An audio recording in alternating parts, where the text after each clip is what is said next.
you could be one of the things I love. Sunday morning breakfast with my bedroom door.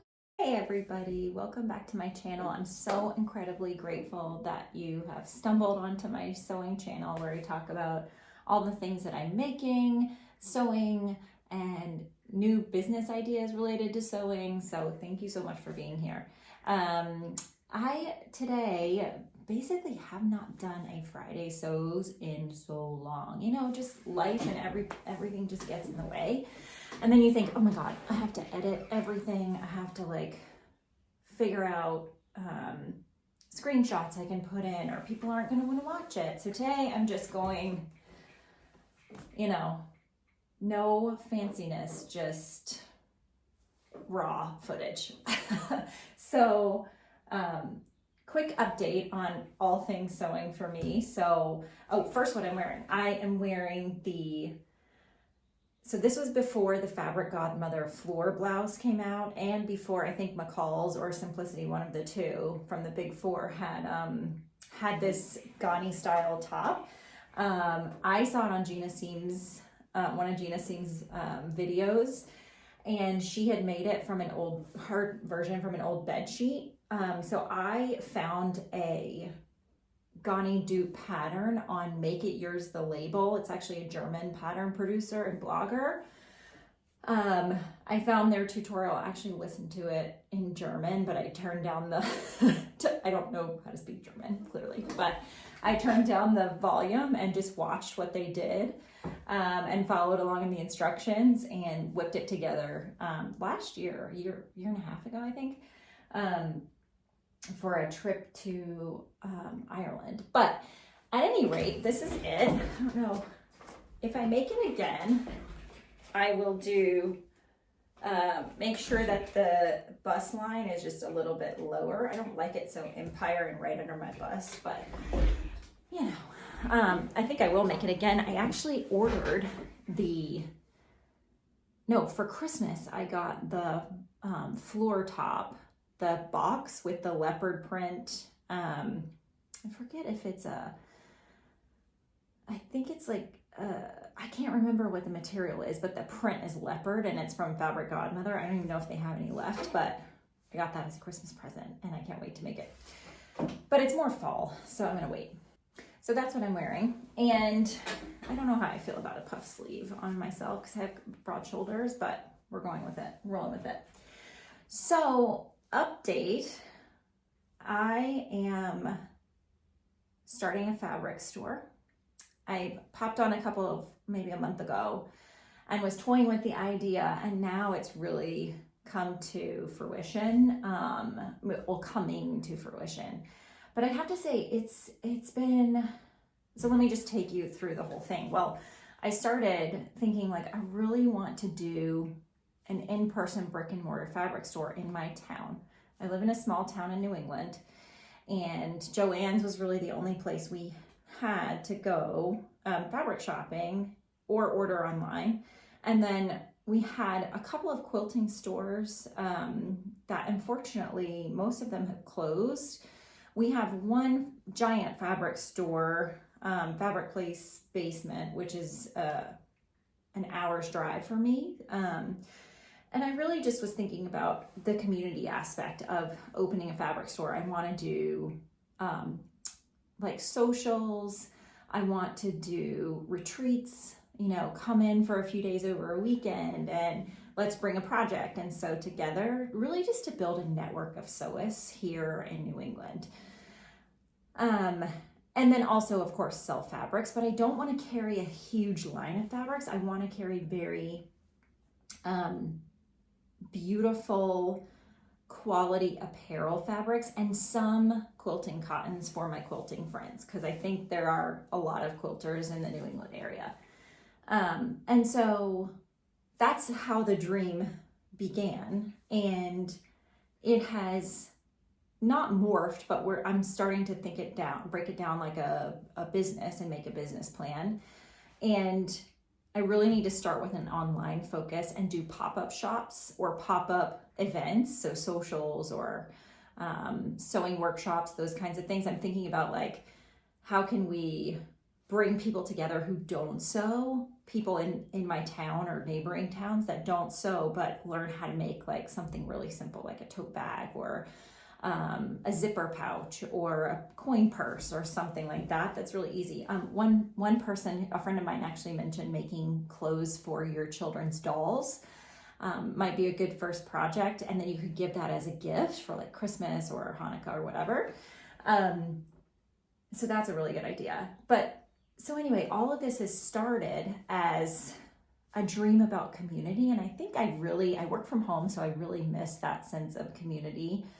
And I want to build it for myself. I know in the UK there's a strong like social sewing scene, and I'm so jealous. I really want that here in New England. So if any New England area sewists happen, I'm sure you won't, but happen to see this video, please reach out to me. I'd love to meet you. So anyway, so that's how the fabric store started. I'm reaching out to local places to see, like, not in a big strip mall setting, but like really small retail centers. Like if I could even afford to rent there, which I don't know if I can in Massachusetts, we'll see. But that's that's the plan for the future. Now, as I've started digging into a real legitimate business plan, and I would like to get there one day, but obviously, like, you kind of have to crawl, walk, run. So now I'm working on, like I said, opening an online shop, and I'm going through the whole process. I don't know if anybody else out there is thinking about opening a fabric store, but if you are, again, reach out, because this business is so hard to get into. If you don't have a family history or know people in the textile industry or in the sourcing, it takes a lot of sleuthing to like figure out who to talk to. And anybody international right now, like I'd love to import Fabric Godmother fabrics or things from Minerva or any like Blackbird fabrics. I don't think they actually have a wholesale department, but like Gordon Fabrics in Canada. But with tariffs right now, it's like the pass-through price to customers would be unbelievable. So I'm trying to find fabric suppliers in the US to start out with, and distributors, obviously. I'm checking out a few here, Checkers, Brewers. Somebody from another fabric store was so gracious and kind to actually give me some recommendations. And to check out the H&H exhibitor list, I think was a genius idea. So anyway, I'm kind of rambling, but you get the idea. Like, so now I've moved on to trying to source fabrics and build my own online shop. So that's where I am right now. I got excited because I went to my local thrift store and found some fabrics that I actually really like. And I cheated and took one for myself. I was gonna, this is an old duvet cover that's a really beautiful linen stripe. And it's sturdy enough for pants. So I'm actually making the Sew House 7 Burnside bibs in a shorts version with no pockets at the front. So I'm hoping to whip those up pretty quickly, but I was gonna sell it as yardage in the shop, but I stole it. And I'm making the Burnside bibs. This is like a quilting cotton that I thought was just so adorable for, I don't know what kind of project, maybe a blouse. This is canvas that I have a big piece of and would be perfect for lining tote bags. This is a piece of wool. It might be a wool blend, but at any rate, there's about a yard and a half of it. And I was thinking of making a vest with it, similar to, I think True Bias has a vest that their founder just recently whipped up. And I think for fall and winter, it'd be so cute in that wool blend. And then this is another, just a plain quilting cotton that has a really pretty design on it that I thought would be, and there's like 2.5 yards of it. So yeah, so I'm thinking about incorporating the sustainability factor into the store because I really love this idea of repurposing, recycling fabrics. There's so much textile waste right now. And of course the fabric can't be all sustainable fabrics. But I think where I can, I'll source, turn things like duvet covers in Egyptian cotton, which is another one that I found. So like this, for example, I've already cut up into yardage. This is a beautiful cotton that would be perfect for a nice summer dress. And there's a ton of it because it was a duvet cover and there's no stains. It smelled washed. It was perfect. And was like a Wemsetta duvet cover, 100% cotton and really soft. I mean, for example, like this was a thrifted bed sheet. Seriously.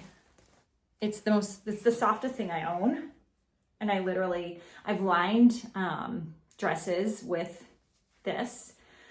I mean, it's worked. I think I even still have some of it left, but I lined a two-piece cord set that was a floral because it's so soft. So yeah, I repurpose a lot of fabrics. So anyway, there's definitely a sustainable aspect to the fabric store. I don't think I can pull it off all sustainable. But we'll see where the demand is. So in this sort of the 3 steps that I've started already, one being building the idea, which is this idea of a community of sewing. And then going from that, okay, we can't do that right now because I can't just go get a retail space right this minute. Second phase is now this build a business plan and start planning an online shop and what I want to sell in that online shop. So sustainable fabrics plus beautiful prints, and really like dressmaking materials. And then the third phase, I'm actually going through trying to figure out the social media aspect of it. So I'm a B2B marketer. I wholeheartedly believe in growing a brand, but brand first, meaning, but I think creating content for YouTube and TikTok and Instagram you have to have more than one person. So I'm trying to figure that out if I can get friends or anybody to help. So that's where I'm at right now this week. Next step is really, and then I should say, I guess there's almost a fourth thing, which is sourcing fabric. Of course, but sourcing fabric is definitely a tough nut to crack. And there's huge minimum order quantities. So I think I'll start small with probably 20 to 40 bolts of fabric and then see what people really like out of that. But if you have any tips on suppliers or fabric designers that you really like, or would like to see someone local carry, or not even local, I mean, online, I can sell to anybody in the US, but let me know, because that's the goal, is really to carry sustainable, beautiful fabrics, and bold, beautiful prints that are perfect for dressmaking. So a curated type of fabric store, not just everything on the craft shelf, if you know what I mean. So that's my update, dreaming about a fabric shop and the community that comes with it. And making the Burnside bibs. So if you haven't subscribed, I hope you will consider subscribing. Thanks so much, everybody. You could be one.